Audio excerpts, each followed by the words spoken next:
So, John, imagine this. You're dead, finally. Okay. And you can get Whoopi Goldberg to say one thing to me. What is it? Okay. So if I could get Whoopi Goldberg, could I just get her to do like a whole extra podcast from Beyond the Grave? So her saying one thing to me is like a full-on, like, pitching sequels to Sister Act. Yeah, I mean, look at it. Okay. I'm dead. Yeah. And also, I've been replaced by Whoopi Goldberg. That's a ratings winner. Wow, okay, yeah, when you put it that way. I'm on board. Yeah, I think that's Beyond the Box Set is going to break records. Yeah. Yeah. Okay, so how do we make this happen? I'll leave that to you. Okay, well, watch yourself. Oh, dear. Some films are fine just the way they are. Other films sometimes take it way too far. But really, how bad could it get? Let's go beyond the box set.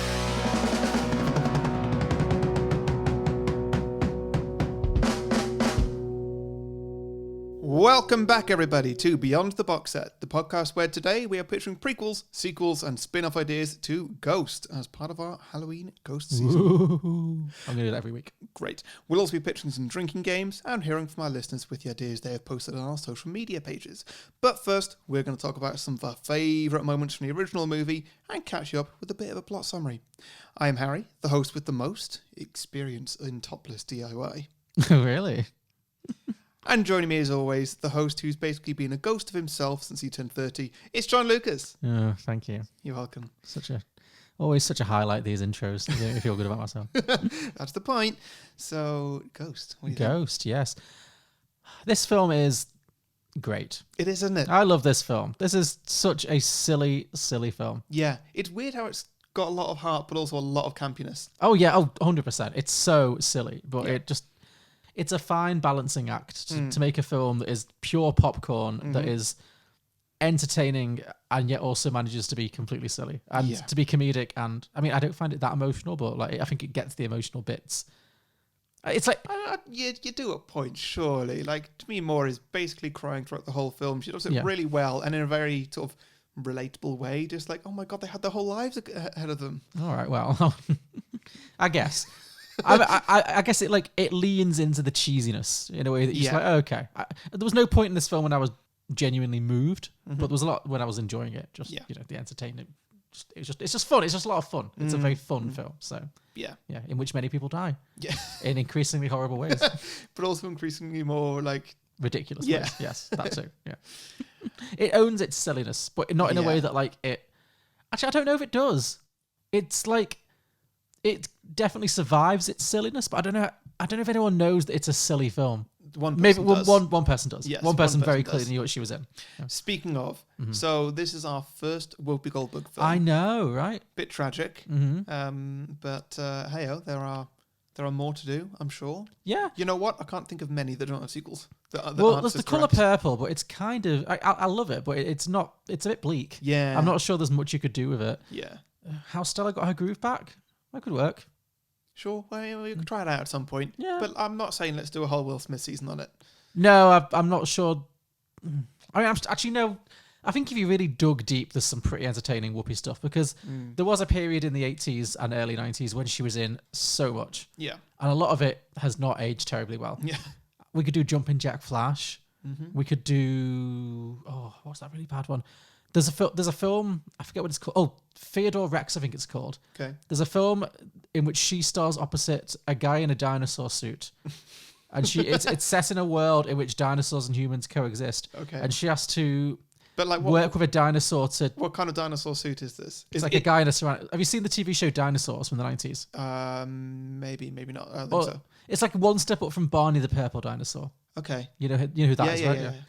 But basically, she plays a human police detective who has to work with a Tyrannosaurus Rex to get the Tyrannosaurus Rex off a false charge of murder, if I remember the plot of this movie correctly. Wow. She had to be sued to be in the movie. She had to...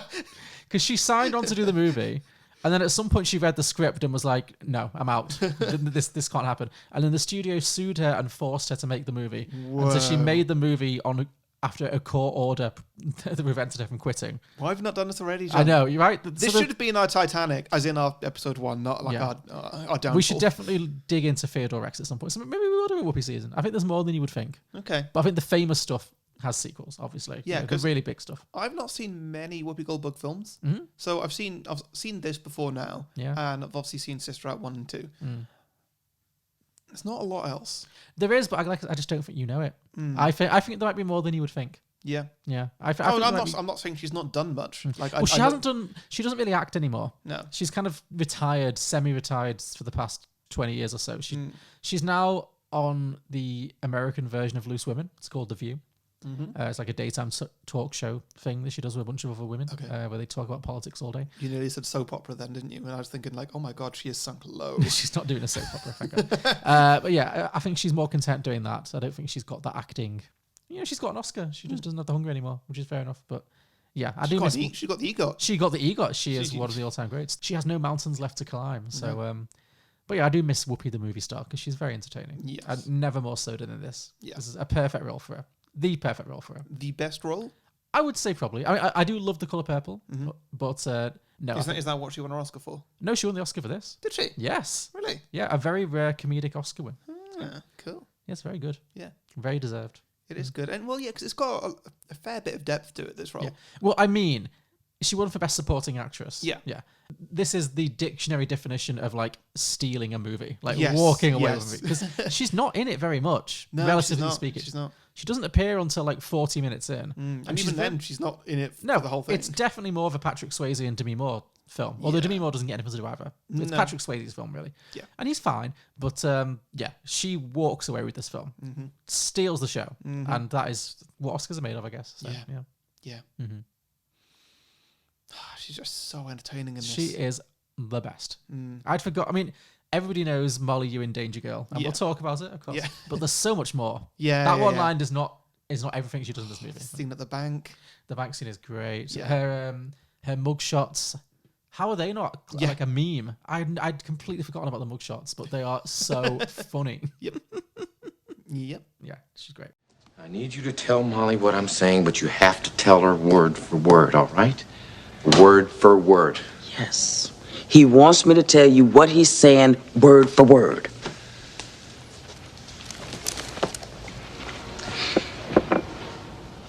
Molly, you're in danger. Now, you can't just blurt it out like that and quit moving around, will you? Because you're starting to make me dizzy. I'll just tell her in my own way.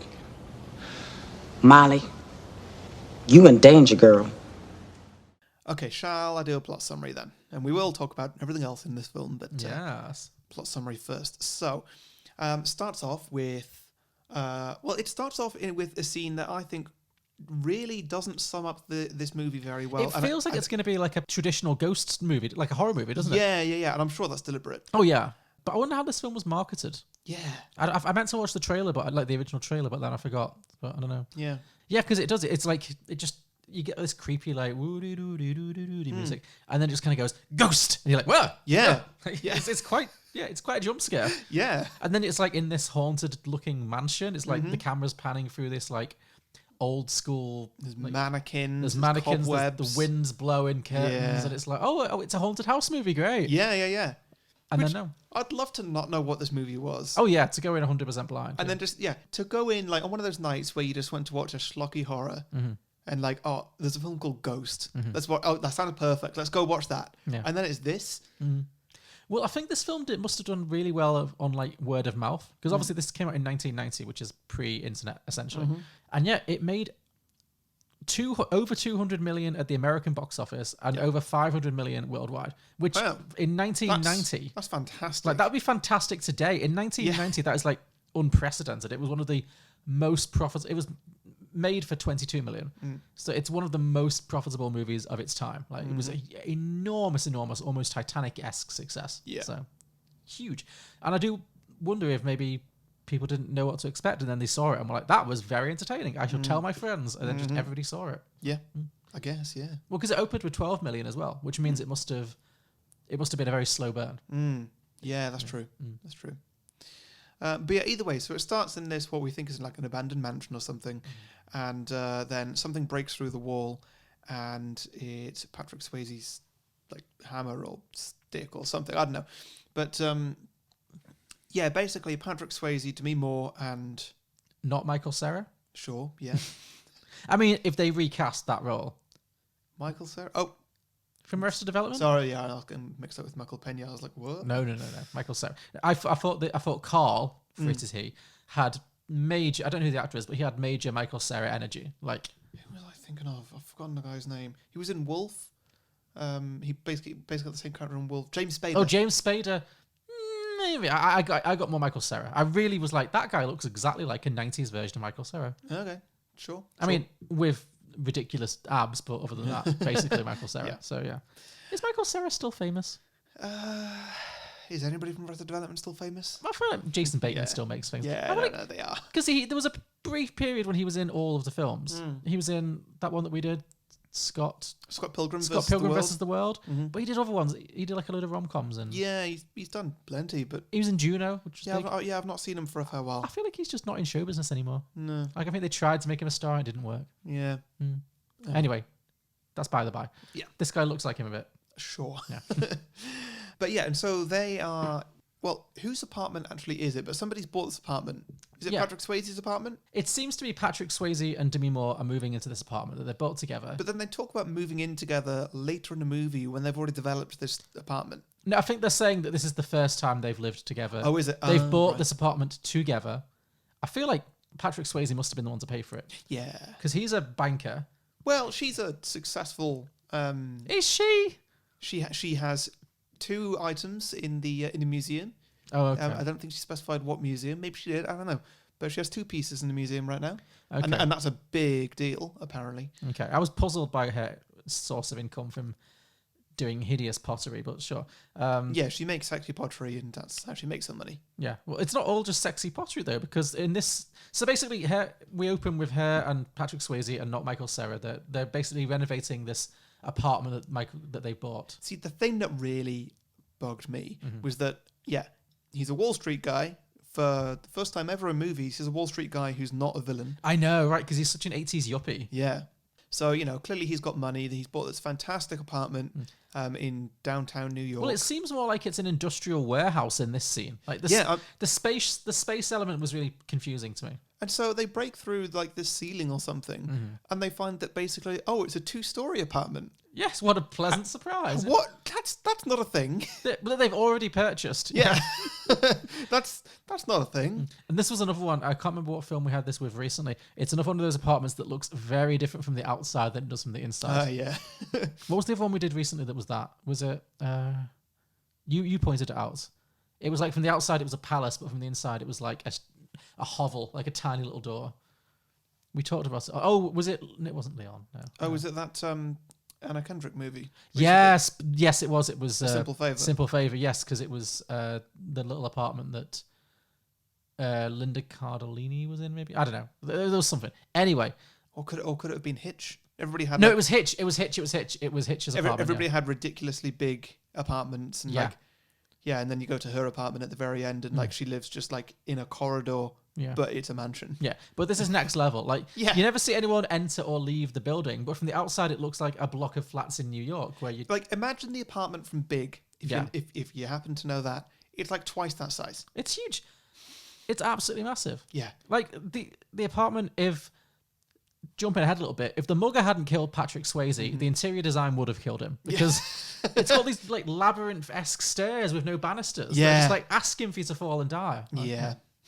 And they also repeatedly almost fall out of that window, which I guess is foreshadowing for what happens to Carl. But Well, yeah. because there's a scene, so yeah, they buy this apartment, and then there's all this stuff, all this kind of setup of them redecorating it, and we learn that Demi Moore is a potter or a sculptor. Oh, I don't know. And there's all of her like bringing all of her hideous art into the apartment to decorate it. And there's this bit where they're leveraging up this ancient looking, indescribably ugly clay angel thing. Yeah. And they're just fully hanging out the window, like 6 stories up. It was the classic, like, the movers are moving something in, like they're lifting a piano up or something, and it's about to fall and something's going to happen, but, just Sexy Swayze just jumps out and swings it in. He just parkours it. Yeah, it's Yeah. ridiculous. But then she's dragging in this. It appears to be like a 8 foot, I would say. Like it's a giant sculpture of a weeping angel. Mm-hmm. It's really ugly and unshapen. Yeah. And then she's like, "Yeah, put it in the bedroom." I was like, "In the bedroom? My God. You want that staring down at you?" Yeah. I had no idea what that was about. And it doesn't really come up again in the movie either. No. Like at one point you do see like, what is it like it's not really a flashback. It's more like an imagination. When he dies, he has like a weird little fever dream, and the angel swaps places with Demi Moore in bed. But yeah, you never actually see a scene of like them having sex with the angel just like douche over their head. Like, quite off-putting. Yeah. So I had a lot of questions about Demi Moore's career in this movie. But Yeah, sure. That could fill its own podcast.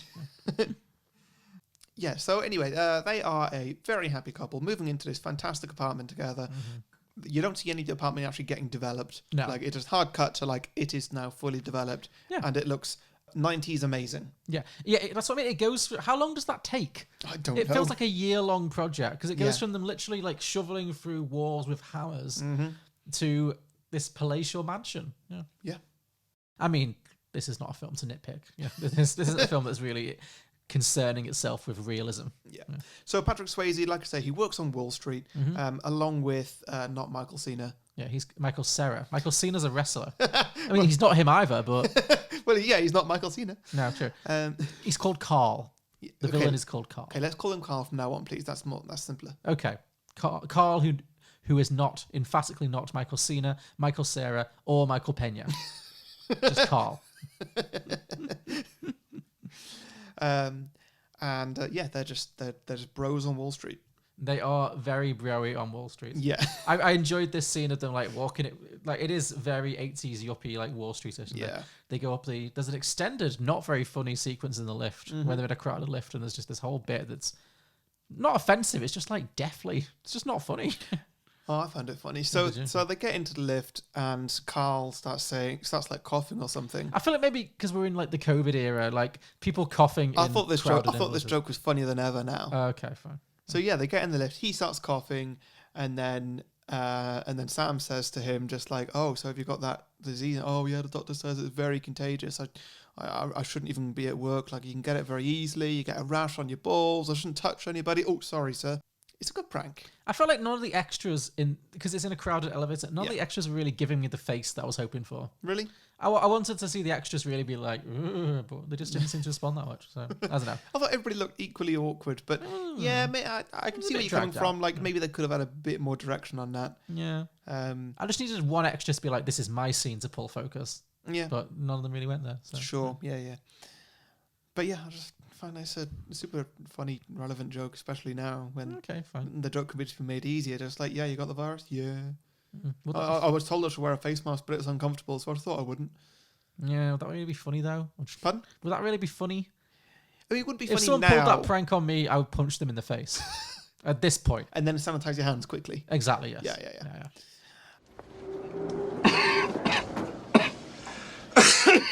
How you feeling? What'd the doctor say? He said that it was contagious, that it was really, No. yeah. He said that I shouldn't even be coming in today. What about the rash? The rash? Mm-hmm. The rash is, also incredibly contagious. He said it's been spreading. No. On your genitals again? Yeah. Yeah, right on the genitals. Basically everywhere. He said that I shouldn't touch anyone. Excuse me. I mean, there's not really much more to say there.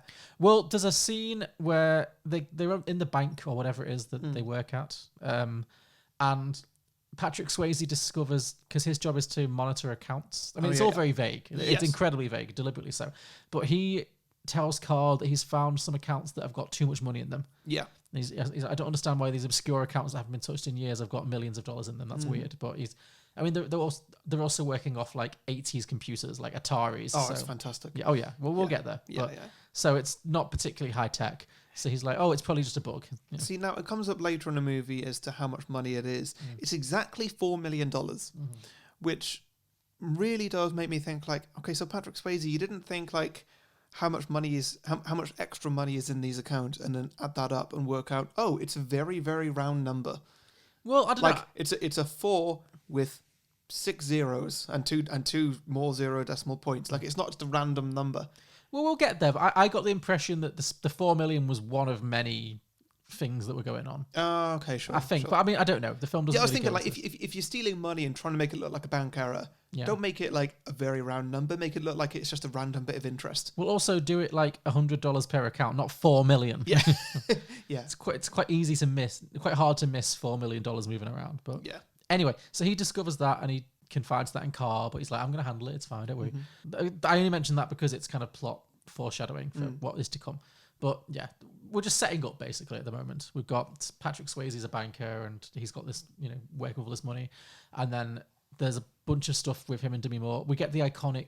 Yeah, there's not much to say plot-wise, But the iconic scene, Yeah. the ghost scene I that had everybody knows. I had completely forgotten that it happens this early in the movie. Because I thought it was... he's alive. Yeah, I thought it was after he becomes a ghost. Oh, I thought right. that I've not seen this movie since I was a kid, but in my memory, it was that after he dies, he finds a way to. I think maybe it's when he inhabits Whoopi Goldberg. In my memory, I thought that was when they did the pottery scene. I forgot it was right here. Now, unfortunately, the Whoopi Goldberg scene is not that sexual, It's really not. but we will get to that. Yeah. Yeah, I mean, do I need to describe it? Of course, the intensely sexual pottery scene. Yes. Okay, so she can't sleep. Yeah. So she gets up in the middle of the night and just goes and starts making some pottery. As you do. Yeah. As you do. Because And- this palatial mansion, she has set up a pottery wheel, yeah. a full size pottery wheel. Yeah, and I'd say it's a slightly phallic vase that she's Slightly. that she's It's a lot of pottering over. like fisting holes and I was Yep. totally into it. very okay. Just massage. It's very phallic. Yeah. It's all very sexual. Yeah. Then Patrick Swayze comes up behind her. By the way, there's a jukebox playing because they have a jukebox, Of course they do. and it switches over to the iconic song, which I'm not going to sing, but Unchained Melody. sure. Yeah. And Patrick Swayze sort of sneaks up behind her Mm-hmm. and puts his arms around her, ruins her pot. I was like, yeah, like she could have been working on this for hours. That was a real dick move. Yeah, like no, not okay, Yeah. but sure, whatever. And I mean, speaking of dick moves, but and yes, then it does just get very sexual there. He gets clay all over his arms and all over her arms, and he's just touching her everywhere, and it's good. But then it transitions into them having sex. full sex scene. Well, Yes, it's which- a very funny sex scene. It is, yeah. If you try and think for the physicality of it, It's it doesn't. Well, first of all, they cut out the whole bit where they very thoroughly wash their hands and arms. yeah, and I noticed that too. Yeah. Suddenly they're bone dry because you know what's not sexy? Dried clay Yeah. on your skin when you. no, That was no, really not sexy at all. not happening. This is also when I thought the decision to make the song like diegetic, as in it's in the scene, it's on a jukebox, was a bit of a weird choice because when it gets to them actually having sex, I'm like, how long is this song? Yeah, Because they've clearly had a shower. yeah. Yeah, and so like they're rubbing up against each other. They start having standing up sex. It's a lot of like sensual nuzzling, isn't it? It's like which first of all, standing up sex doesn't work. Like I've worked out the physicality of it. The woman needs to be significantly taller. yeah, That's just how it is. okay, And also he needs to not be wearing trousers, which he is. yeah. That's what it's just yeah. It's very of its time. This sex scene. Yeah, it's very much. Hey, it's a film. Let's make. There's it a lot of sexy. hair work. Yeah. Lots of just rubbing their hair into each other. It's like they're having sex. There's a lot of problems with it, some of which you've already established. But it's also like they're having sex and they've never met. Like this is the first time they've ever met because they're really like exploring each other's bodies. I'd say it's also like they're having sex, but neither of them know what sex is. That's what. Yeah, they've read about sex in a book. Yeah. with no pictures. They've just read they've got a vague concept, but Yeah. it's nowhere near. But yeah, They've seen pictures, but like from the neck up. yeah, exactly. It's like, but you've been with someone for a while. Like, I don't think you do this much. Like, oh, your hair feels. It's a lot. It's like there's a lot of exploration for a couple that seems to have been together for a long time. Yeah, You'd be like, yeah. let's just get down to it. We both know what we want. Yeah. Well, anyway, cut to sometime later. The next day, the next week, next year. Who knows? This film does jump around a fair bit at the start, and They are just walking down a back alley, Batman's parent style. Yes. Well, they've been to see Hamlet. No, not Hamlet. Macbeth. Macbeth. Which turns out to be a little bit on the nose, but sure. Yeah. Okay, sure. I don't know Macbeth very well. Which one's that? Is that The Lion King? Or is No, the Hamlet is the Lion King. Macbeth, I don't think has been Disneyfied just yet. Is it not? No. I'm missing a trick. I don't know what Macbeth is, but sure. The Scottish play. Sure. Yeah, I think I could have worked that one out Yes. if I put my mind to it. Yeah. Anyway. Well, we'll so- get there. But yes. Yeah, they're walking down the street and a mugger comes up behind them Mm-hmm. and points a gun at them, and him and Patrick Swayze get into a bit of a scuffle while Demi Moore screams for help. Yes. And the camera pans away. You hear a gunshot. The mugger runs off, and Patrick Swayze chases him. Mm-hmm. Patrick Swayze eventually gives up on chasing. I don't know why you'd chase the mugger. Like at that, like the mugger runs away Yeah. for whatever reason. You'd be like, "Whew, great, okay, let's go in the opposite direction quick." Well, he's You know, got the adrenaline. I wouldn't be chasing a mugger. What am I going to do? I don't want to beat him up or something. I just want him to not be there. Yeah. Well, I mean, Patrick Swayze is already past that. I think we can safely say Patrick Swayze is not you. Well, I fine. know. I don't mean that in a mean way. I just mean like he's clearly a very alpha male. You know, he's like fighting, and you know, he's already chosen to fight to like kickbox the mugger rather than just give the mugger his watch, which True. you know Yeah. is how he ends up getting killed. Yeah. Spoiler alert: he's dead. Yeah. So yeah, then Patrick Swayze gives up on chasing this guy and sort of jogs back to where Demi Moore is and sees that Demi Moore is cradling his own dead body and there is a lot of fake blood everywhere. Yeah. Well, this is one of the. Well, basically, the story of Macbeth is about the story of a guy who betrays his best friend. So basically, Carl betrays Patrick Swayze. And there's also, I mean, it's not direct, but there's a whole famous sequence where Lady Macbeth can't wash the blood off her hands. Right. And in this sequence, Demi Moore's hands, I don't know, are just like covered in blood. So yeah, the Macbeth thing was a bit heavy-handed. Yeah. Sure. Oh, we get some amazing face acting from Oh, Patrick there's Swayze. so much face acting in this movie. It's really a lot. It's not yeah. just this scene, and it's not just from him. It's from him in other scenes, and also Whoopi Goldberg as well. But Whoopi Goldberg But again, is. we'll get to her. But Whoopi Goldberg is giving us like good face acting. Yeah. Like she's giving us. Yeah. Patrick Swayze, my God, man. Like, not to speak ill of the. I'm not speaking ill. He's a terrible actor. Do you think that he practiced that face in front of the mirror and then was like, "Great, okay, I've got scared down. I can do scared," and he just has that one face. He doesn't have one face. He's got a lot of faces. He's trying a lot of different emotions to get them across his face, but they're not. I think he's a bad actor, but Yeah, I agree. gosh, I enjoy watching him. Like it was a lot of like. It's kind of like Keanu Reeves. Like he's That's not very good, well put. but he's so much fun to watch. Yeah. Yeah. This face acting combined with the really bad 90s special effects with the like the doubling and the green screen and I whatever. loved the special effects. It was so bad, but it was so enjoyable. Yeah. No, this is a bang on special effects. This movie. Yeah. Yeah. So he did, Yeah. and Well, he runs away from the light.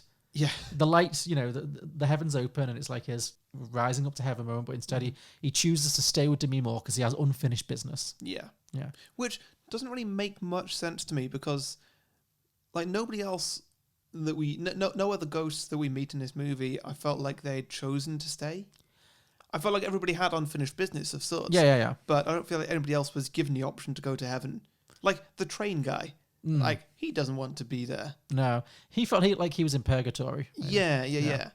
And And then we don't see that much of his story. Like we don't really see their story.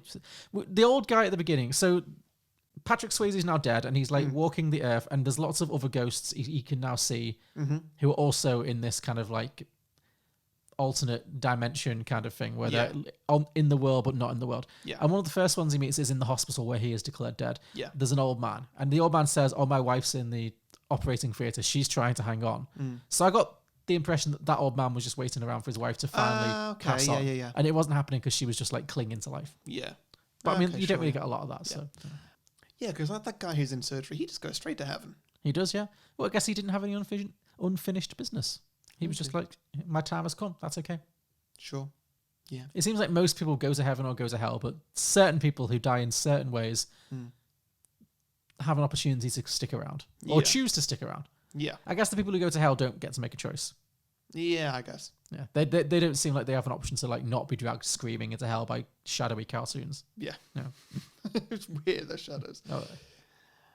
So Patrick Swayze is dead. Yeah, I forget. Other than him being dead at this point, I forget what happens right now. Well, basically, he hangs around for a bit. He's kind of mooching around, keeping an eye on Demi Moore. He has to kind of like sort of learn the world of being a ghost. He's having to learn. Yeah, he goes to his own funeral and he sees a ghost in there as well. And but mostly he's just kind of mooching around, following Demi Moore, and she's crying, she's very upset, she's traumatized, understandably. And then Carl, the best friend, on one occasion comes around to visit, comforts her, provides a shoulder to cry on. Instantly creepy and flirty. Very creepy, instantly, yeah. But Demi Moore doesn't read the signs, and he asks her if she wants to go for a walk, and she says yes. So they go out of the apartment. Patrick Swayze's left alone in the apartment, and then minutes later, someone breaks in. Yeah, and it's the guy who murdered It's the guy who killed him. It's the mugger, yeah. And the mugger goes around the house looking for something, and then Demi Moore comes back in unexpectedly, and so the mugger is like watching her. He's watching her undress. He's got a gun, obviously, and Patrick Swayze's, because Patrick Swayze can't touch anything, he can't impact the world. He can't help Demi Moore. But if he stares down the cat, yes, the cat goes crazy. Turns out cats can sense evil. Yeah. Nina Boonina was right. It's because cats are evil. They are. Thank you. I'm so glad you've come around on this. You Oh used to be no, such a staunch cat person. Oh, I still love cats and I prefer cats to dogs. Okay. But I'll never deny that cats are evil. Okay, fine. I just like having them around. Okay. You just like that, having a bit of a familiar. I get that. Yeah. That's cool. Yeah. Okay.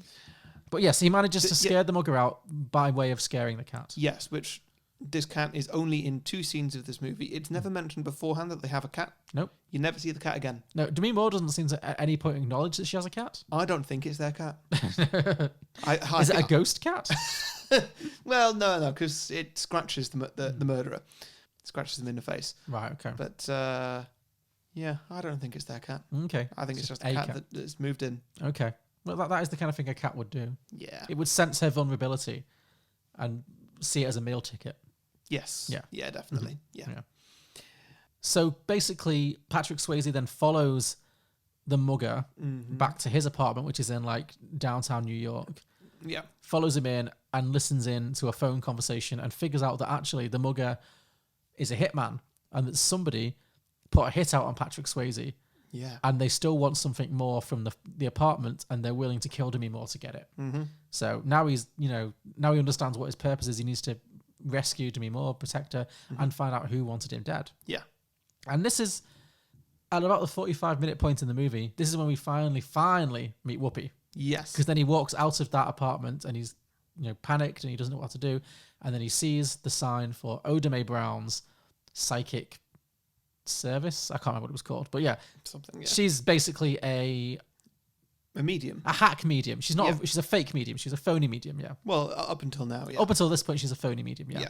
And she's doing all of the classic phony medium. Such a routine. It's great, but in Whoopi's hands, it's hilarious. Yeah, it really do you know a Jonathan, a Jackie, Jasmine, Maria, Judy, Jenna, Jackson, Jesse. Julio? Yes, Julio. Got it. It's great. It's really funny. Yeah, yeah.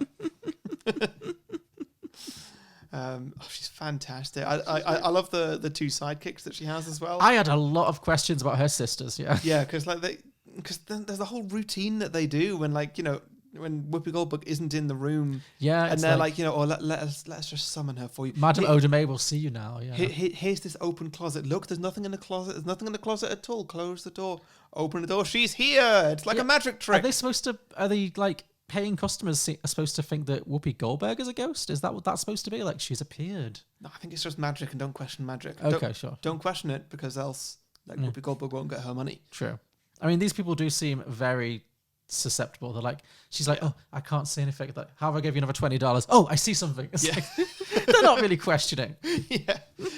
Oh, Whoopi Goldberg must have read the script for this and just be like, I will pay you to do this. Yeah. I'll pay you to let me do this.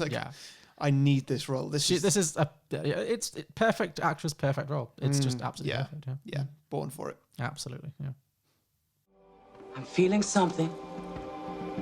Did he know someone by the name of Anna? Consuelo? Lucita? Julieta? Josefina? Linda? Maria? Sí, his mamá. She is Maria. Yes! Praise God, I knew he was with his mama. Oh, my God.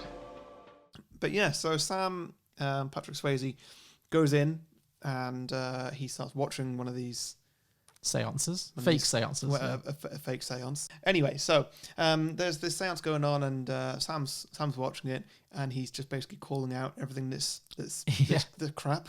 Yeah, he's basically heckling her Yeah. from beyond the grave. Yeah.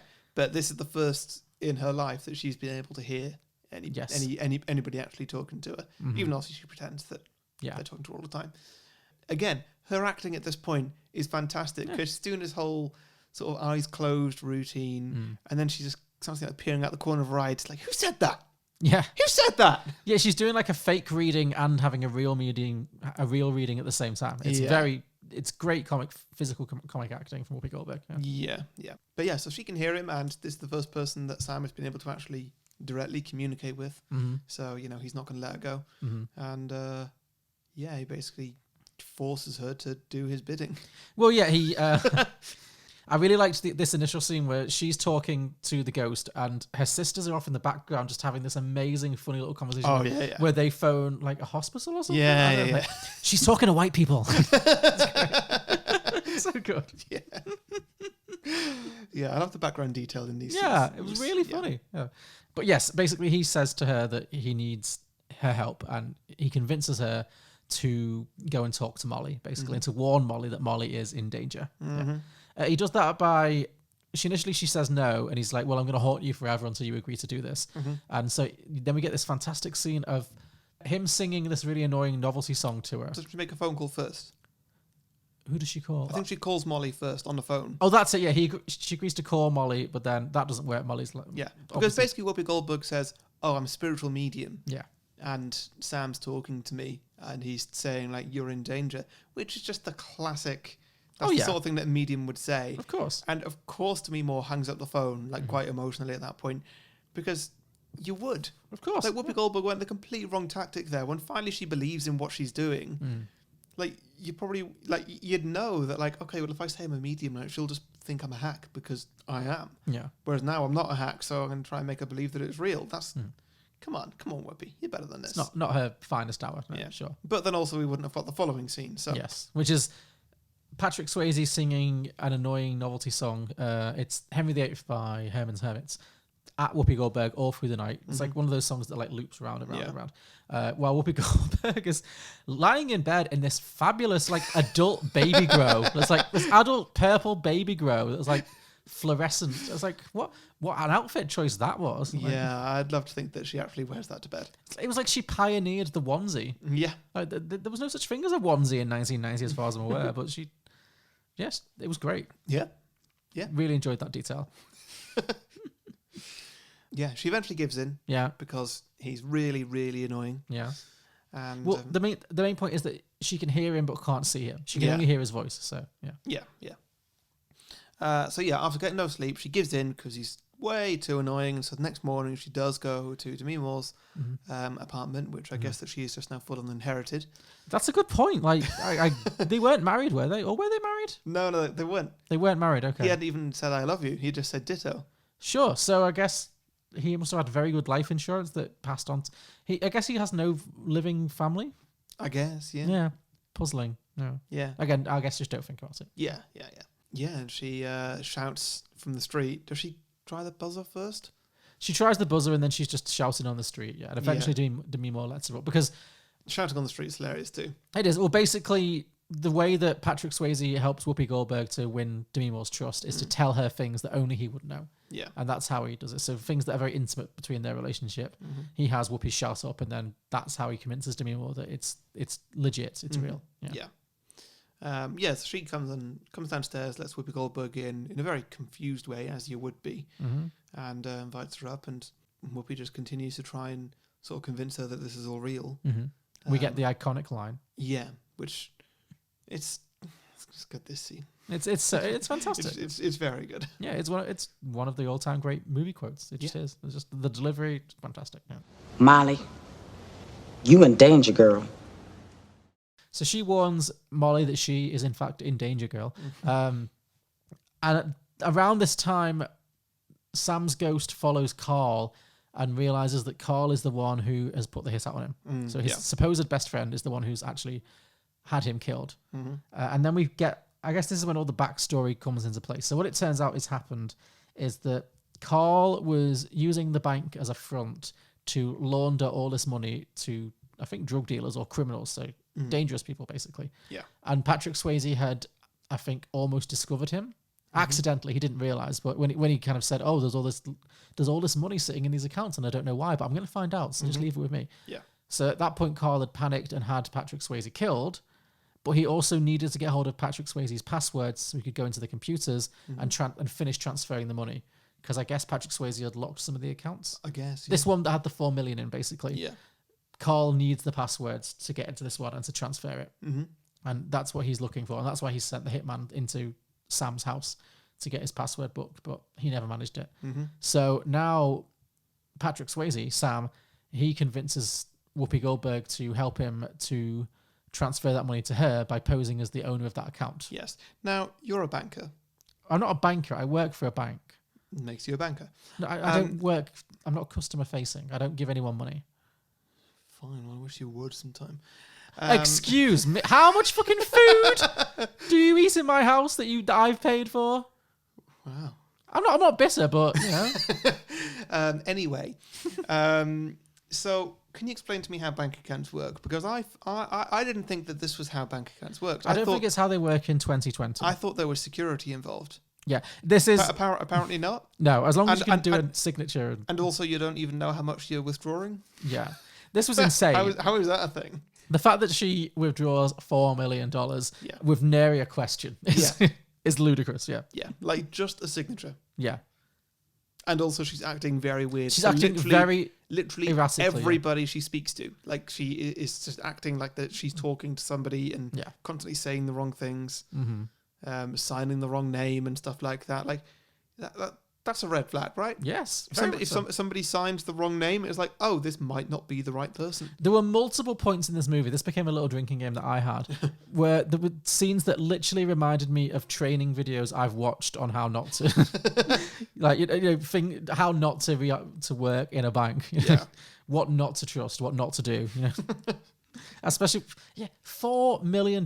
She gets a check for $4 million by just scribbling out a name on a checkbook. Yeah. No questions asked. I'm like, it's a check. Yeah. So does that mean it could just go to anybody? Well, apparently so. Yes. Not even. She doesn't even need to show like a proof of address. Just nothing. No. No. Yeah. No photo ID. Just a signature, and having the bank number memorized. That's the it. account number. Yes, because basically she goes into the bank and does all this, and she's got Patrick Swayze's ghost in her ear, just telling her all the right things to say. Mm-hmm. So yeah. Mm-hmm. Just sign this card on the bottom line, please. May I use your pen? Thank you so much.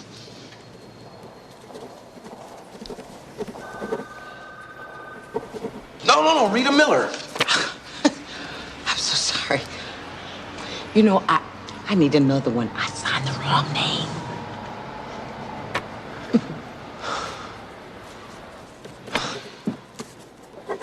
Now, tell her to make sure it goes straight up to the third floor file because you have a transaction to make. Please make sure this goes right up to the third floor file because I have a transfusion to make. A what?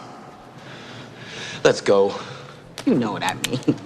Can I keep this pen? So between the two of them, they managed to get hold of the $4 million that Carl desperately needs. Mm-hmm. A check is written out, and then Patrick Swayze manages to convince Whoopi to donate that to a nunnery. Yes. Yeah, which she's very unhappy about, but she eventually does. Yeah. But either way, cue Back in the Habit sequel. Yes, absolutely. Yeah. There's a lot of crossovers with like other Whoopi Goldberg stuff, which I couldn't tell if it was deliberate or not. I'm not sure. I'm not sure on the timings, but yeah.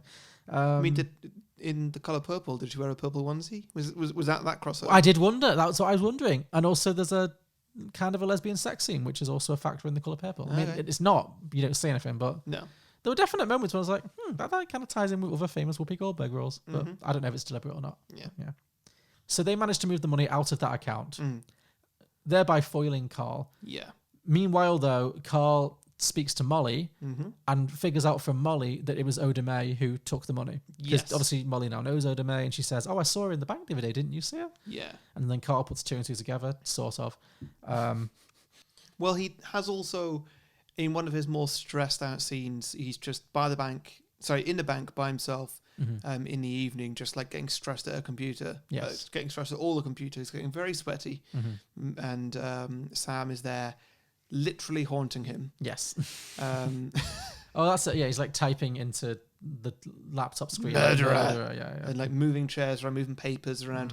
And basically, Carl just clocks it. Oh, Sam's a ghost. All right, he's behind all this. Okay, Yeah. that adds up. That tracks. He comes to that conclusion very quickly. Yeah, he doesn't really think about it too much. Yeah, I mean, I guess that maybe you would if a computer is just randomly typing "You murdered me." Yeah. Kind regards, Sam. But so it's fun at this point, but then it basically gives it away, and so so Carl's then like, okay, Sam, I'm gonna kill Demi Moore unless you give me $4 million. That's it. Yeah. Does he actually say that at that point? He doesn't say unless you give me $4 million, but just like, if the money isn't in the account tomorrow morning, I'm gonna kill Demi Moore. Oh, he gives the ghost of Sam an ultimatum. Okay, fine. Yeah. I think it might be a scene later after like they fight in her kitchen. Yes, because basically he only finds out about Oda Mae from talking to Molly in the scene when he's trying to seduce Molly. Yeah. Rather than kill her. Yeah. When he does the whole, whoops, I spilled coffee on my shirt. Oh, I'm shirtless now. Yeah. Yeah. So then he sends the hitman to go and kill Oda Mae, Whoopi. But then Sam manages to warn her and her sisters to get out in time, basically. So Which was also good. it was great. Oh, and this is when the mugger gets killed. Ah, yeah. Yeah. It's the first time you see someone get dragged to hell. Yes. So the mugger breaks into Whoopi Goldberg's apartment, intending to kill her. Sam warns her. Her and her sisters all manage to escape. And then Sam has a bit of a fight with the mugger using his new poltergeisty skills that he's learned from the train guy. And ultimately, the mugger is hit by a car and killed. And then we see the mugger's ghost, like the spirit, leave his body. But instead of like rising to heaven or choosing to stay on earth like Sam, he's immediately dragged screaming into hell by like these weird cartoony ghosts. They were they're shadows. They're shadows, yeah. Like all the shadows that are just around at the moment, they all become, these cartoony demon things. Yeah. I mean, you don't actually see them as demons, but they're making very cartoony noises. They do, yeah. He gets dragged to hell. And then Whoopi and Swayze run Which just reminds me, how good was Drag Me to Hell? Yeah, I thought of that too. That was a very good film. Yeah. Definitely At this point, I similarities, was like, yeah. oh yeah, I could watch Drag Me to Hell again. That's a fun piece of shit. Oh yeah, definitely. I could very easily watch that film again. Yeah. Tis the season after all. Halloween. Yeah, so then Swayze and Whoopi rush to Molly to warn her about Carl. And this is the point when they have like a whole long conversation. And this is when Whoopi agrees to let Sam inhabit her body. Yeah, So which that- we have previously seen in one of her. She's now doing spiritual readings where she is actually doing it for real. Yes. Because all the ghosts have now clocked on. So Yeah. I'm not sure if Sam told them. Communicating with Sam has opened the floodgates, and now she can communicate with all of the dead. Yeah. Yeah, and we learn at a certain point that ghosts can possess humans by stepping into them and then use their bodies. And so basically through some great Whoopi acting. Great Whoopi acting. So they're having this whole conversation between the three of them, and Patrick Swayze kind of says, "Oh, I just wish I could hold Demi Moore's hand one more time." And then Whoopi's like, "Fine, you can use me." Now, if I was Demi Moore, Yeah. this moment, Yeah. beautiful Demi Moore, Yeah. this somewhat insane woman has, wormed her way into my life at this vulnerable moment. You already know she's a bit of a criminal. She's got a past, but she's talking like she knows your dead husband or your dead boyfriend, whatever, and it's it seems legit. And at this point, she goes, "Okay, I guess I'll have sex with Demi Moore." Fine, use my body. I would question this if I was Demi Moore, but Demi Moore just goes with it. Yeah. Yeah. And to be fair, like for a film that came out in 1990, I mean, you'd literally see nothing. No. It's like it's immediately just Patrick Swayze. Yes. But even the suggestion of like a lesbian kind of love scene, I thought pretty bold for the time. I was like, okay, yeah, A bit, yeah. not much because it really doesn't. You see them holding hands. That's it. But then there's more stuff with when it's Patrick Swayze. It's only Patrick, and it's sort of left to your imagination. Yeah. But the more you think about it, just the more ridiculous it gets. Well, I was very hung up on the height differential. Yeah, me too. Because How does that work? Because Demi Moore is like leaning into his neck. Yeah. But like, and Whoopi Goldberg, I think, is shorter than Demi Moore. Great. So like, it would actually be the other way around then. 100%. Well, Patrick Swayze's a clear foot taller than both of them. Yeah. He's like 6'2". Yeah. Yeah, Demi Moore's probably like 5'7", and I guess Whoopi Goldberg's probably about 5'5" or something. That would be my estimate. Yeah, sure. Yeah. How does that work? I don't know. Ultimately, you're not supposed to think about it. No, but because you're not supposed to think about Whoopi being in this scene at all. But I wanted to No. see her and Demi actually slow dancing and whatever else. Yeah. But I also I can't see myself. Look, I can't put myself into Demi Moore's shoes and be able to sell myself that was Patrick Swayze because she looked fully into it. That's a good point, because from her perspective, all she's seeing is Whoopi Goldberg. Yes, Yeah. it's not because she does close her eyes. To be fair, so she's not seeing Whoopi Goldberg, but like people smell different. It's a leap. It's quite the leap. It's a big leap, and I'm very sure that Whoopi Goldberg and Patrick Swayze don't smell the same. No, I'm sure they smell very different. Okay. What, am I wrong? I don't know. I've never smelled either of them. Well, I mean, right now, Whoopi probably smells a bit better. But, sorry, too soon? Wow. Well, we'd hope so. We'd hope so, yes. Yeah. It was a little silly, but... This scene, I could see like the romance and the beauty that they were going for, but all it takes is your mind to wander, and you're just like, so... how's this really happening? This isn't right. No, I had questions. Yeah. I had many questions. But they have this lovely moments anyway. And then Carl breaks in at some point. Yeah. Tries to attack both women. Yeah. Threatens to kill them both. Patrick Swayze's too weakened from the possession to really fight him properly. Yeah, so he points a gun at both of the women, threatens to kill them. There's a whole fight sequence. In the confusion, at some point, Carl falls into a window and is impaled by a giant slate of glass. Yes, of his own doing. It's very much like, we're not making Patrick Swayze murder his ex-best friend. It's definitely he just tripped. Yeah. Yeah. Yeah. Yeah.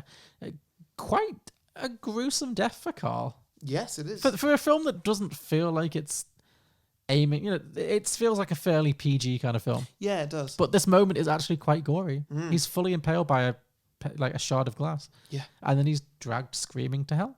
While doing amazing faces. While doing amazing face acting. So yeah, he's dragged to hell. And then that's it. Sam, he's done what he needed to do. He's saved his girlfriend. He's avenged his own death. Yeah.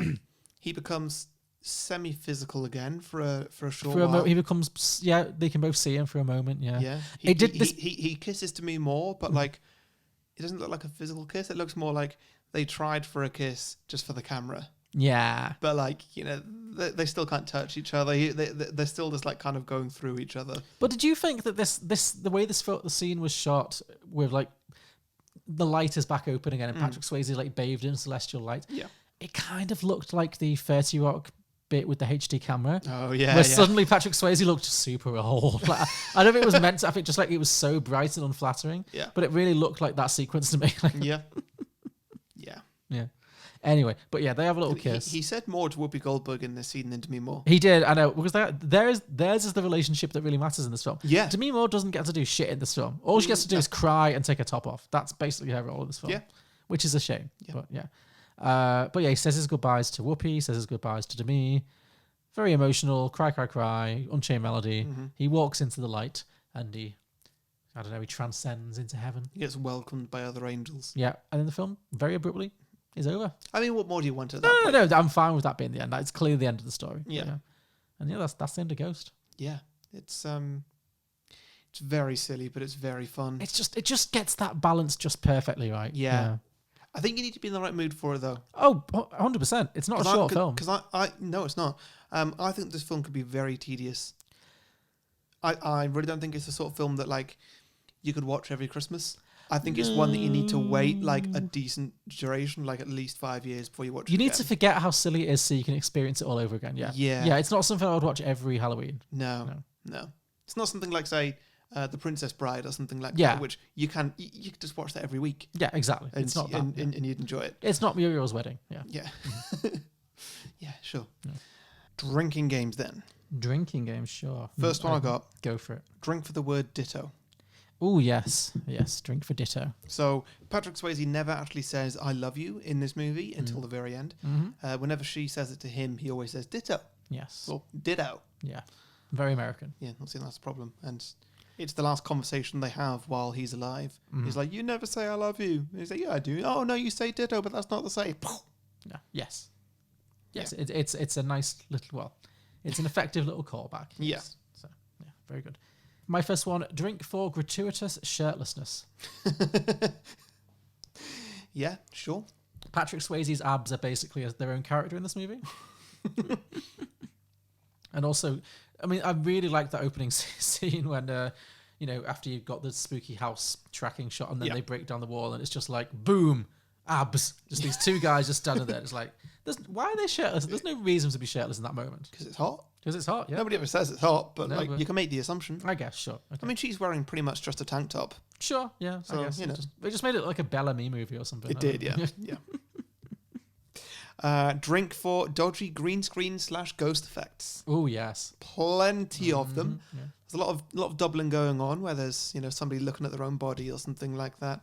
And there's also so many effects of mainly Patrick Swayze just like walking through walls or like slowly like walking his way I through a quite door. liked that. I've never seen that before, I don't think. Where this idea that if you walk through something as a ghost, you like enter into it on like a very like spiritual deep level. Yeah, Like because like when he would put his hands through the doors, for example, He became part of the door. yeah, like the color of his hand changed. I really Yeah. liked that. I thought that was quite cool. Yeah. Like, even though it looked a bit janky, the idea behind it I thought was really creative. So I enjoyed it. Yeah. What did you think of the little CGI effect when a doctor walked through him at the start? Yeah, same. I was like, well, it doesn't look great, but it's interesting. Like, It looked bizarre. it looked bizarre, but this idea that like walking through someone would be for a ghost would be really like traumatic because you're literally like seeing all of their internal organs. It's like quite violating. You know, it's like Yeah. Oh, yeah, I thought it was interesting. Yeah. Yeah.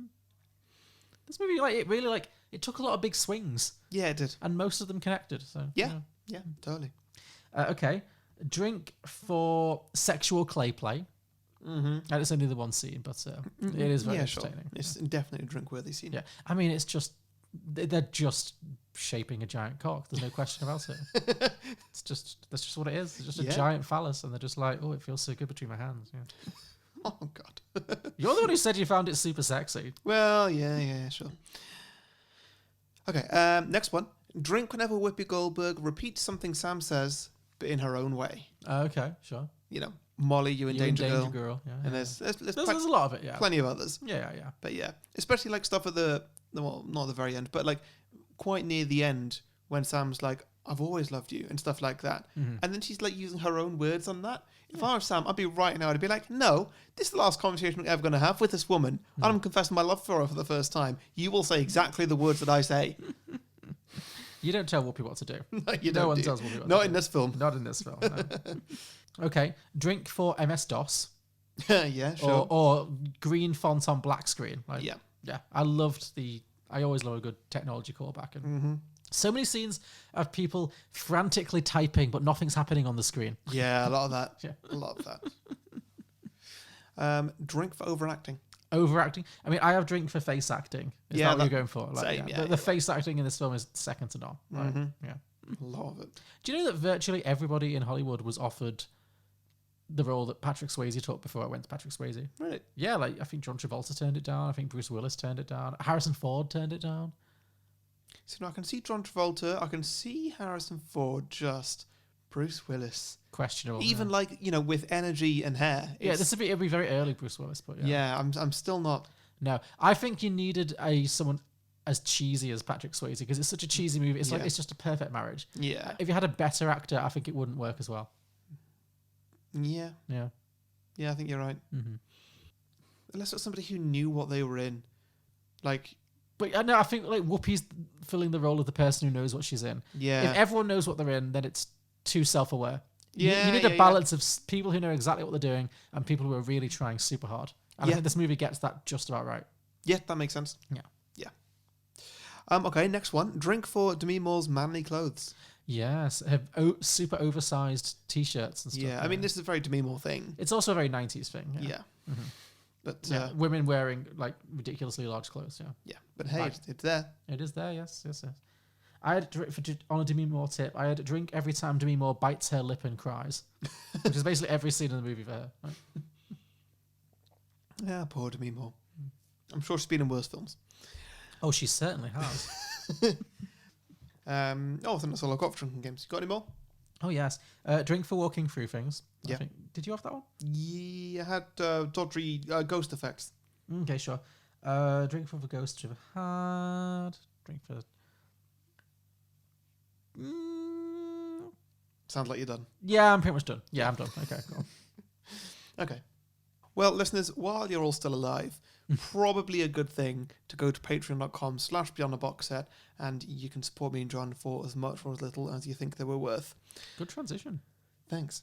If you do, again, while you're still alive, you can listen to... Thinking about it. He can't touch things. He can't listen to podcasts, can he? No, I mean, he'd have to learn. How would a ghost listen to a podcast? Maybe he would, like, absorb himself into a podcast. Okay. But I don't know. Yeah, I don't know. So, yeah, definitely, listeners, before you all become ghosts, you go to Patreon, you subscribe to me and John, and you'll get a bonus show called Beyond the Box Set. We review films that are released in the cinema, but also we take requests because cinemas, you could also like leave us all of your money in your will, and then we'll like subscribe your next of kin to our podcast. That's fine too. There's also that, yeah. But yeah, cinemas aren't always reliable, so we do also review, things on Netflix or just requests. So if you want to, we might get creative this winter if as seems likely the cinemas closed down or there's no new releases. We'll try some Netflix stuff. We'll take some requests. Maybe we could start doing like films that don't fit on the main show just to review them, not to pitch sequels to them. Yeah, probably. Yeah. Yes, and you also, once a month, we have a Patreon episode, and you get to come and guest on that if you want to. You can actually guest on it, or you can just give us the film, and we'll do it without you. Whatever you want. It's your choice. You're the boss, because you're paying our wages. Yes. You also get our exclusive Facebook group. You get extended versions of the main episodes. And also once a month, we do a little advert for one of our Patreons. Not one specific one, just one random one. Everybody gets one. It's not just one person, it's everybody. Yes. You all get your chance. You can talk about whatever you want. Your own podcast, probably what you're going to talk about, or your own business. Or anything you want to flog, could be anything. Whatever you could feel be the new like. Taylor Swift album if you feel that strongly about it. Whatever you want. Anyway. Yeah. Patreon.com/beyondtheboxset. Let's see, Alex. What do you think of Jaws, which is at 97% Rotten Tomatoes? I find it to be anti-shark propaganda. What do you feel about the Entourage movie, which is at a meager 33%? I think they finally got Hollywood right. How about It Follows, 97%? Worse than your parents giving you the sex is evil talk. How do you feel about Juno, which is at 94%? That would be a movie that celebrates a teenage homewrecker. How about Bewitched at 25%? Best television adaptation ever put to film. How do you feel about American Hustle at a towering 93%? Overwrought awards bait. Righteous Kill, 19%.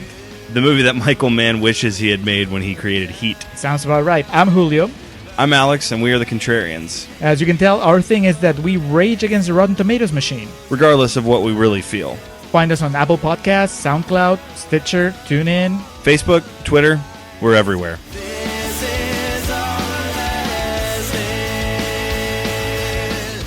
Right, moving on. Yes. Sequels. So, my first one is picking up from after the events of the original film, bearing in mind that we can't really use Patrick Swayze anymore because he has sadly passed away, and also his character has ascended into heaven, so there's not really much more to go with that storyline unless you're going to drag him back down again, which I've chosen not to do.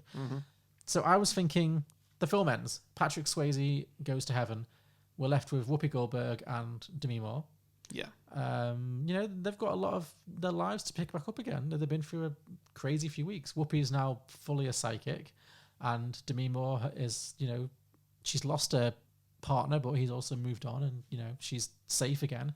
So I'm thinking both of their lives are fully ahead of them. They don't really know what to do. They're kind of at a crossroads. So the two of them decide to team up and form Molly and Oda Mae's psychic detective agency. Nice.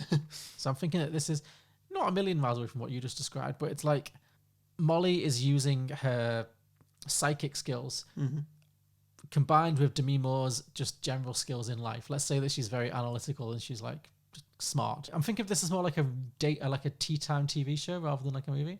But they're basically solving murders together. They set up a ladies detective agency where Oda Mae speaks to the recently murdered people and works with Molly to help pin the crimes on the culprits, basically. Yeah, no, that totally works. So bringing criminals to justice using psychic powers. So yeah, I think it would definitely be more like a regular TV show, like Murder, She Wrote. I was gonna say, yeah, just like a 20-minute mystery to solve every week. Yeah, it's Midsummer Murders meets Murder, She Wrote meets Ghosts, basically. So yeah, you can have loads of like really fun guest stars on it. Okay, now could we somehow spin this into a whodunit? Well, it's always a whodunit. Every episode's a whodunit. That's the whole point. Okay. What did you mean? I don't know. I was just Every episode is somebody's been murdered. Yeah. And so somebody will come to this detective agency. Sorry, I thought it was more of a like the ghost is just trying to pin the murderer down, like getting evidence and stuff. No, it's more like so let's say somebody's been murdered. So I was thinking like how would it be a whodunit? Like the every week the ghost would have to not know who murdered them. Yeah. No. I was thinking more like a living person would come to the detective agency and be like, my husband or my son or my brother was murdered. You need to help us. Whoopi would then commune with the dead person who's been killed when she could. Yeah, maybe sometimes they've been dragged to hell, so it's difficult. Maybe she needs to sometimes talk to other ghosts. We can vary this. It's a series. But she communes with the dead, and then she finds out who actually did it, and then her and Demi Moore, they can't just say to the police, oh, well, a ghost did it. So then they need to find a way to definitively prove that the people that they know are the murderers are the murderers. So yes, the whodunit element is a little bit predictable because you know as an audience member, as soon as the ghost says it was this guy, there's not really a whodunit element. Yeah. But there is a element of, okay, well, how are they going to then get them behind bars? And then maybe there could be episodes here and there where the ghosts are lying. Have their own vendettas. I like that, yeah. So, we can definitely mix it up. I'm really thinking of it as a serialized show. I definitely like the lying ghosts. Yeah. And then like in some of those episodes, the reveal could be like, oh, the person we thought was the victim, i.e. the ghost, is actually like they're in the wrong here. Yeah, they tried to kill somebody else and ended up accidentally killing themselves. Yeah. And that's who they try and pin it on, the people that they were actually trying to kill. Right. Or even there could be ones where like the ghosts pretend they were killed by like major gangsters and it turned out they were killed by like little girls or something. Or they were killed like by a politician that doesn't like. Yeah, or in an embarrassing accident. Yeah, it's like that. But they're trying to cover it up. Yeah, exactly. So it's Whoopi and Molly's job to get to the truth, and that's what their role is. And they are, the psychic detective agency. Yeah, and it's a long running series. It's very, I'm thinking very Murder She Wrote kind of style, basically. So, yeah. Oh, that'd be really good. That'd be a great TV show. I like the comedy ones. Yeah, that could be because they're still funny and they bicker and they're different personality types. Yeah, I could see Netflix picking that up. I really could too. I think if you were ever going to continue the ghost story, that would be the way to do it. Make it a comedy. Yeah. Yeah. No, that works really well. Good, thank you. Do you have a title for that? Yeah, the title was Molly and Oda Mae's Psychic Detective Agency. Nice. Okay, so the next one I've got here, and I apologise for this, but I could not resist. Okay. It's called Ghost 2, Back in the Habit. Harry, I told you it was coming. You specifically told our listeners to not do that because it was too predictable. Yeah, because I was going to do it. Okay, fine. Also, I told you I was going to do it halfway through this episode. Fine, spin me your yarn. Right, so shortly after the original, Whoopi Goldberg decides that she really needs that $4 million. Oh, that she did. That she donated to the nunnery. Okay, I see how this is going to go. Okay. So she joined the New York nunnery. Under the guise of Sister Mary Clarence, I presume.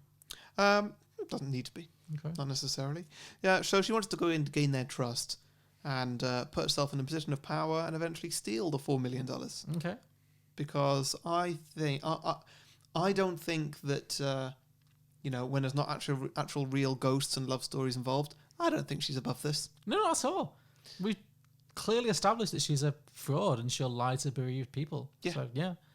Yeah, I think she'd steal $4 million. I would say that the fact that she agrees to give away $4 million is a bit of a plot hole. In a world where it is specifically proven that heaven and hell exist. Yes. So Christianity is real. Yeah. She'd still steal from nuns. But anyway, moving on from that. After a few shifts in the confessional, listening to people's sins, she finds that she has a bit of an advantage because she can speak to the recently deceased. Yes. So when people's sins come in, she actually has a point of reference maybe. And basically from that, she decides that she likes it. Well, she finds that she likes it and she's being a really good person to people. She enjoys being a nun, essentially. Yeah. She enjoys being a nun. She enjoys helping people out. Okay. And kind of has to sort of rejudge her life as in I was going to steal that $4 million from here. I still want that $4 million, but also I really like doing this, and this is a good thing to do. Well, what if she goes in to steal the $4 million from the nunnery, but then because she does have this ability to communicate with the deceased, she sees a vision of somebody being dragged down to hell because she's only ever seen the heaven side of it, and that scares her, and it convinces her to turn herself around. So then the movie Yes, is of her, course. the movie is her trying to redeem herself because she wants to go to heaven, not to hell. You know what? Maybe she already steals the 4 million Yeah. and like spends And it, spends it on like, nonsense, like yeah. puts it all on red or something. Yes. And like, Yeah. whatever. It's gone. It's out of her She hands. squanders it. Yeah, yeah. completely. And like then she sees this vision of somebody getting dragged down to hell, and she's Yeah. like, "Shit, That could be me. Yeah. that is definitely going to be me." And so then it's just a whole mission of like turning her life around. Mm-hmm. And so yeah, maybe at that point, there it is. Maybe at that point, she goes back to the nunnery, gets back in the habit, Yeah, there you go. Nicely, subtly done. Yeah. and then starts just leading a life of goodwill. Yeah, and maybe it's like, again, it could be a TV series. It could be like, do you remember that show, My Name Is Earl? I've heard of it. I've never Yeah, watched so it. maybe she needs, because she's stolen $4 million from the nuns. The ongoing story is that she needs to somehow make back, honestly, without stealing, $4 million for the nuns. Yeah. For a series of wacky misadventures. I would also like it that the nuns don't know who stole the $4 million. Yeah, so she has to keep up a or lie, where it yeah. went. So like she's got that secret that she's Yes. holding to her core, and every now and then she'll like see a shadow move. Yeah. Because it's one of those demons. And she'll be like, no, I'm not dead. Yeah, and she'll be like, oh god, no, I can see that you're still there. Okay, great. Yeah. And near the end of the film, like it just gets a bit much for her, and she goes to what's the head of a nunnery called? The abbess. The abbess. Yeah. Really? Yeah, I think. Yeah. Sure.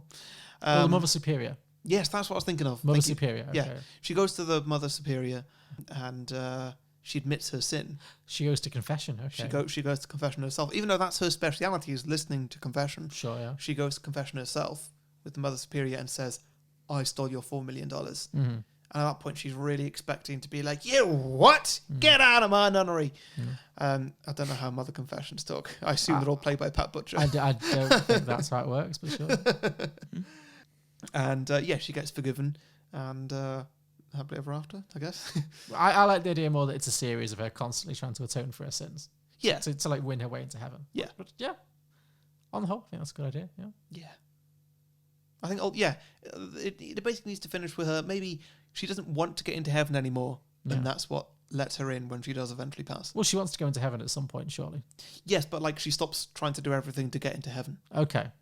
I see. And then she learns to just be a good person for its own sake, not trying to win something. Yes. Okay, yeah. So doing it in a more selfless way. There we go, yeah. And so, Yeah, it's a character arc. Yeah. Yeah. Okay. What did you say that was called? Oh, Back in the Habit. Yeah. Great, cool. Very good.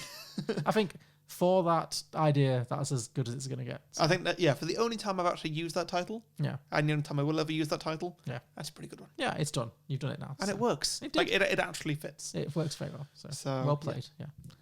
Okay. My next one is based on the revelation in this film that cats can see the dead.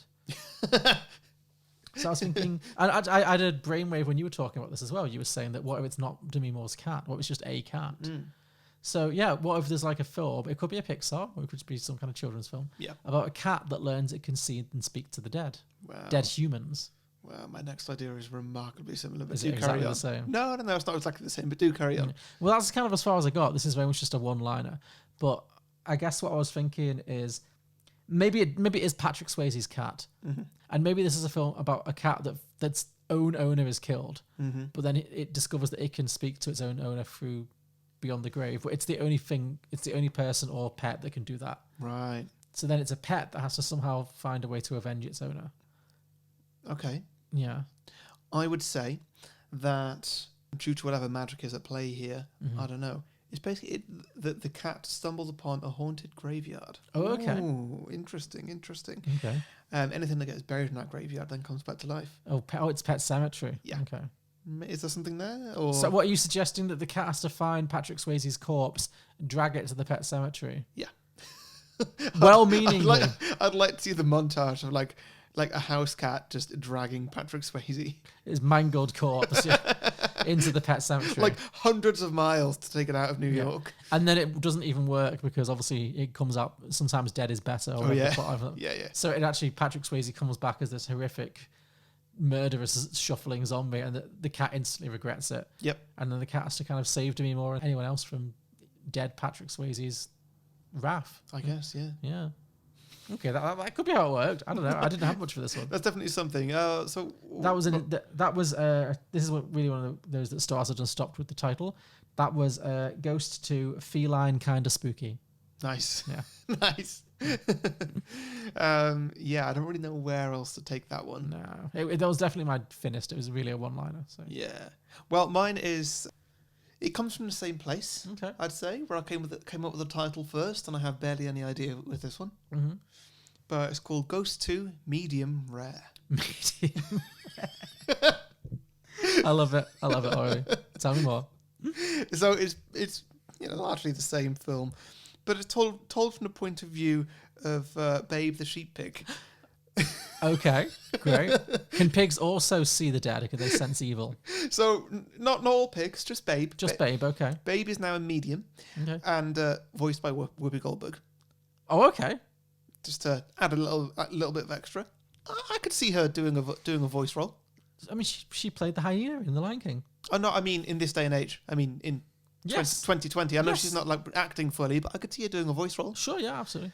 So Babe Goldberg can communicate with all the deceased farm animals and learns the horror of what a farm really is. Oh my god, because there'd be so many because of like, the amount of chickens and cows and sheep that get slaughtered on like an hourly basis. Like, oh my god, that would be hellish of all of those dead voices. Yeah. So is it then? Maybe there's like a prize. Oh, I mean, you can't use Patrick Swayze anymore because he's dead. But like some kind of prize animal, some very high-ranking animal, is sent to the slaughterhouse by mistake. Well, it could still be Demi Moore. It could be Demi Moore, sure. But she could be. I was thinking she could be like the wife of the. I don't know. I'm just thinking that like you could just remake this entire film, but it's at a farm.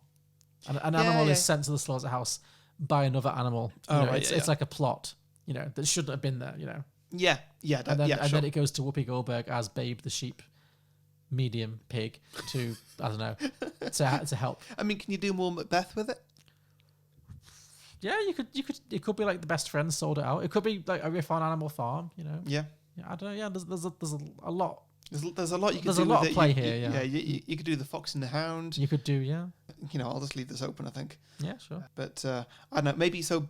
What I've got here is that Babe sees what's going on and just like, holy shit, this is fucked up. Yeah. But maybe with some less language, I don't know. But Babe has to essentially try and convince all the other farm animals what is really going on. Yes. And is she the only one who can commune with the dead?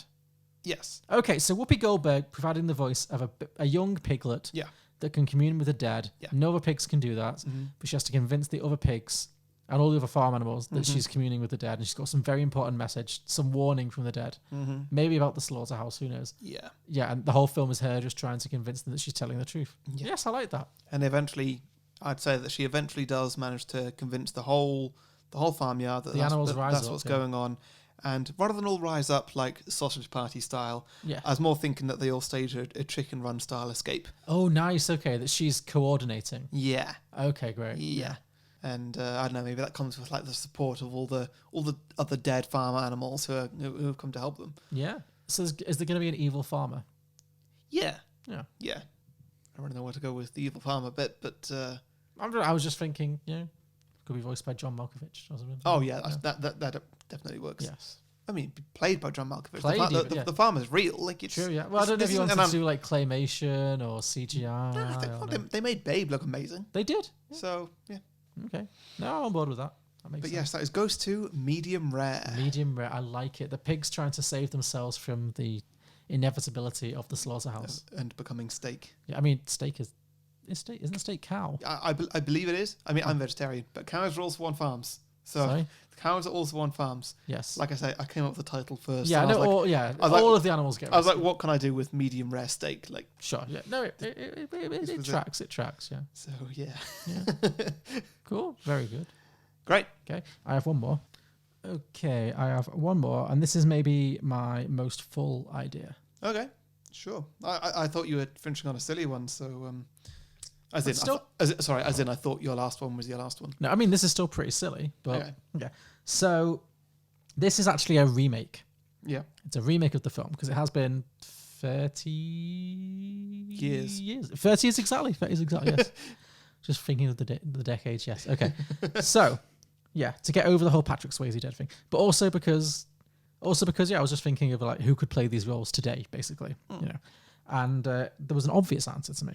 So I'm thinking, so this remake idea came to me from the idea that my favorite character was obviously Whoopi, but I was also really fascinated by Whoopi's sisters, who were a very small role in the original film, but they were a lot of fun. They were great fun, and I've wanted to understand what that dynamic might be. So this sequel is a remake 30 years later. The Whoopi Goldberg character, it's from her perspective, basically. So it's the same story, but rather than being from Patrick Swayze's perspective, it's from the perspective of Oda Mae Brown, this phony psychic who's running this racket, this front of shop thing, and then eventually gets visited by a real ghost. So what I was thinking, because it's set in film today, so the Oda Mae Brown, the Whoopi Goldberg role, obviously going to be played by Tiffany Haddish. Nice. Makes perfect sense. Nice. Yeah. Yeah.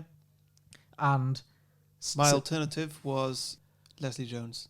Also works. But what I was thinking, I think you won with Tiffany though. I think Tiffany is more well suited to this. Yeah, I could genuinely see someone making this. And so she's running this phony psychic. If you say so yourself. Yeah, I do say so myself.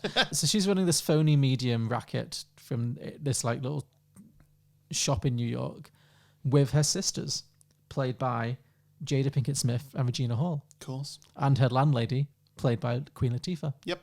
Yeah. So it's basically a girls' trip reunion. Yep, it all adds up.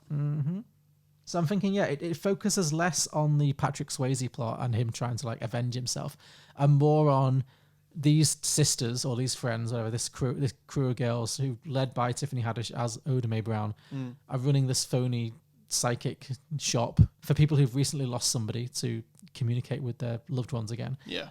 And then suddenly it all gets disrupted when Tiffany Haddish starts to really see visions of actual dead people, which she does not want. That's no help to her. So she finds it very annoying. But maybe what this one ghost, like the Patrick Swayze character, kicks it all off, and she starts to genuinely commune with the dead. And then it could be just like a funny comedy where her sisters think she's crazy. So first, the thing she has to do is convince them that she's not crazy, that she genuinely is speaking to the dead. Yeah. And then there's going to be a whole murder plotline that she gets wrapped up in, and all of them get wrapped up in it. And there's just more. It's just more funny roles for all four of them, basically. Yeah, that's pretty much all I've got with that. But yeah, I really like that. I think that could, as a modern day remake of Ghost, that could really work well. It also gives me a bit more of like, this is how you'd remake Ghostbusters. Yes. Because it's not like straight Ghostbusters; it's something else. It's putting a twist on it. It's not just saying here's the same thing, but with Yeah. I think this could really work. Yeah. I think it could be hilarious. I think I think Tiffany Haddish would nail it. I think if they ever want to remake Ghost, this is the way to go. Yeah. Make it more about the women and put Tiffany Haddish and that whole crew in there. Yeah. And so that is Ghosts and Girlfriends. Ghosts and Girlfriends. Yeah. Yeah, that's good. I really like that. Yeah. Yeah. That's all I've got. There's no plot, but I think it's a good enough concept. I like that concept. You could definitely sell it on that. Yeah. Maybe I will. I'll become a millionaire. Just watch me. Sure. Okay. Well, as long as you share it. Why? What did you do to earn it? Half this podcast? It was 100% of my idea, though. Yeah, but John, would you have had this idea if it wasn't for that one time in Amsterdam? I guess that's true. Fine. Yeah. Okay, listener submissions then. Let's see what listeners have got. Hit me. So in my post, I did specifically say, please don't post the idea Ghost 2 Back in the Habit, which of course has come up many, many times despite me posting that. We also, of course, do have 2 Ghost, 2 Furious. Naturally. We have Ghostbusters. We have Ghost 2, Ghost Harder. Grant Fellows says Ghost 2, Sexy Knitting. Okay, sure. So instead of sexy kilning, I like that idea. Just like different kind of sexy handicrafts. Yeah. Yeah. What else would you pitch? So sexy knitting, sexy pottery, sexy showering. Sorry, no. Well, that's just. It's not much of a stretch, Harry. There's not enough of a stretch, is it? Sexy needlepoint, sexy jigsaw. Sexy jigsaw. Yeah, there it is. Let's quit sexy while we're ahead. Sexy cross stitch, yeah. Yeah, sexy jigsaw. That's the one. Okay, yeah. Oh, my love, my darling. Oh, a corner. Jonathan Bravado says, I have a question. Jonathan Bravado? Privado? Oh, Johnny Bravado is a great name for a superhero. That's fine, carry on. Johnny Privado. He says, I have a question. I actually really like the movie Ghost, but I'm wondering, is the pottery scene actually sexy? When I watch it, all I can think is, oh, please wash your hands. Yeah, I agree with him. Yeah. Yeah. Imagine the clay just getting everywhere. Not. I mean, like, everywhere. They're asking for a UTI. Yeah. They want a one-way ticket to cystitis. That would take ages to pee out. Yes, it would. Yeah. Michael Hahn says, I still know what you threw on the potter's wheel last summer. Okay, yeah, like it. That totally works as a sequel title. Mm-hmm. Okay, and last one here. Tim O'Riordan says, there is a sequel, isn't there? Or was it a remake? It was Ghost Protocol. I saw it a few years back. Entertaining, but very loose ties to the original. Oh, very good. Very good. Cool. All right, what you got then? Okay, I have some as well. Let me have a look. Mike Carey said, Whoopi Goldberg's character is dead, but on the run from underworld forces. She haunts a convent in Sister Ghost. Book in the habit. Nice. Yeah. Dane Vincent Fox McGraw, what a name. Whoopi's character has passed, and Swayze's has been reincarnated, and is the only one who can see her. Because of their connection, they solve a mystery. Okay. So I guess that'll be another actor gets the task of playing a reincarnation of Patrick Swayze. So they'd have to do Patrick Swayze's mannerisms. Oh, yeah. And then Whoopi Goldberg dies and has to... Somehow they're connected. Okay. Dennis Fanning said, Ghosts.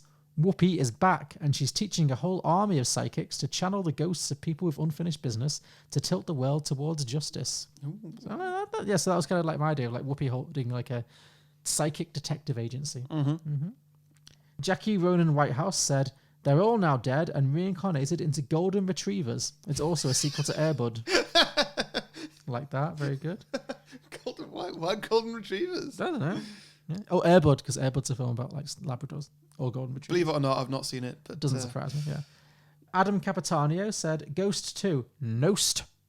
Demi Moore just goes on with her life, and there are no more ghosts around anymore. All so right. It's not a ghost; it's a Nost. Yeah, that works. Over on Twitter, Mike from the Genuine Chit Chat podcast @Genuine Chit Chat says, Ghost 2, Busters, the crossover event that no one asked for. Nice. And finally, Simon, the depressed moviegoer @DepressedMovie, says, Ghost 2, Ghostception, a spiritual, ho-ho-ho, sequel in which paranormal investigators hold a seance to contact the ghost of Patrick Swayze to convince him to play the ghost of Patrick Swayze from Ghost. I like that. That's got layers. Yeah, it does. You'd have to get a really good Patrick Swayze impersonator, but yeah. I like the layers of that idea. Well played, Simon. Very good. Okay. So thank you everybody for those sequel ideas. We ask for your listener submissions every week, a few days before we record, by putting posts out on Facebook and Twitter, where you can post your ideas. So make sure you like and follow our pages if you don't want to miss out. To listen to more episodes of Beyond the Box Set, you can subscribe and browse our back catalogue on any podcasting platform, including iTunes, Spotify, Google Play, and many others, all of which you can also leave a 5-star review, which really helps us out, so please do consider taking the time to review us. As mentioned before, we're also available on Patreon, which is exclusively for the people who would rate us more than 5 stars if they could. You can find all the relevant links in the description below or at beyondtheboxset.com. And next week, Harry, we have a guest, don't we?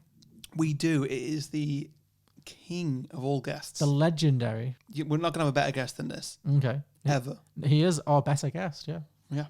It's Phil Better. Phil Better. Listeners, you may have heard of this guy before. His name is Phil Better. He is from the outstanding podcast, The Phil Better Show. Mm-hmm.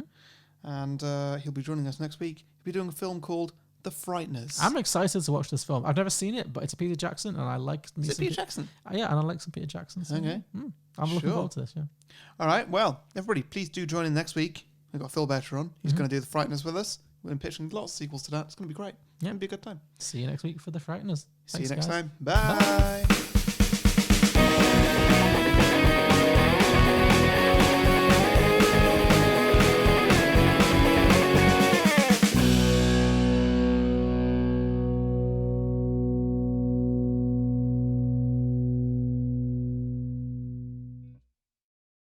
Molly, you in danger, girl.